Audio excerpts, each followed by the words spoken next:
الشباط يحمل في طياته الكثير من الأيام السوداوية. عام 1999 15 من شباط كانت المؤامرة الدولية القذرة على القائد والمفكر عبد الله أوجلان التي تم اعتقاله من قبل الموساد الإسرائيلي. وفي ظل هذه الظروف الكارثية الصعبة التي تمر بها المنطقة والفاجعة التي ضربت المنطقة، لا يوجد هناك أي خبر عن وضع القائد عبد الله أوجلان، ولا يكون هناك أي خبر ما هو وضع الجزيرة بعد الزلزال المدمر.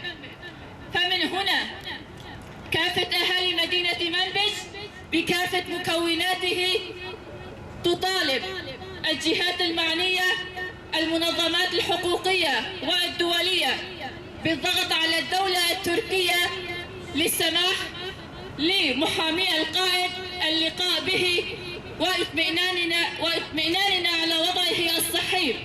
ندين ونستنكر المؤامرة الدولية على القائد أوجلان، حيث دخلت عامها 25 وسط تشديد تركيا العزلة عليه في سجن إميرالي.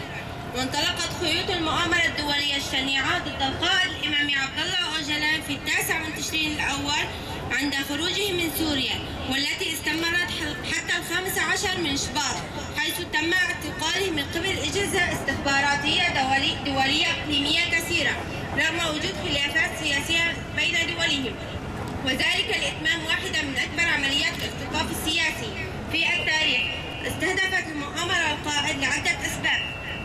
وفي مدينة منبج وفي شمال وشرق سوريا نقف في كافة ساحات الحرية من أجل أن نناشد أهالينا في المناطق المنكوبة التي أصابنا الحزن والأسى على ما حصل على مناطقنا وشعبنا.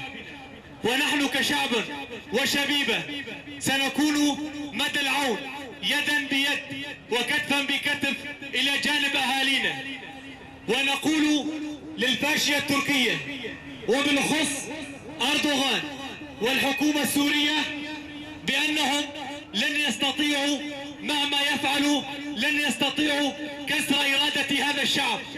نناشد دول العالم والمنظمات المجتمع الدولية التي تدعي الإنسانية بأن تكشف عن حقيقة ما يورد عن صحة القائد والاستطمئنان عنه.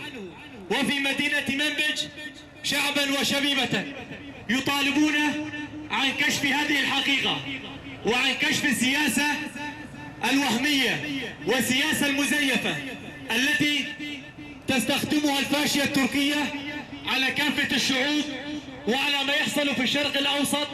ندين هذه الانتهاكات والممارسات الإجرامية التي يترأسها أردوغان.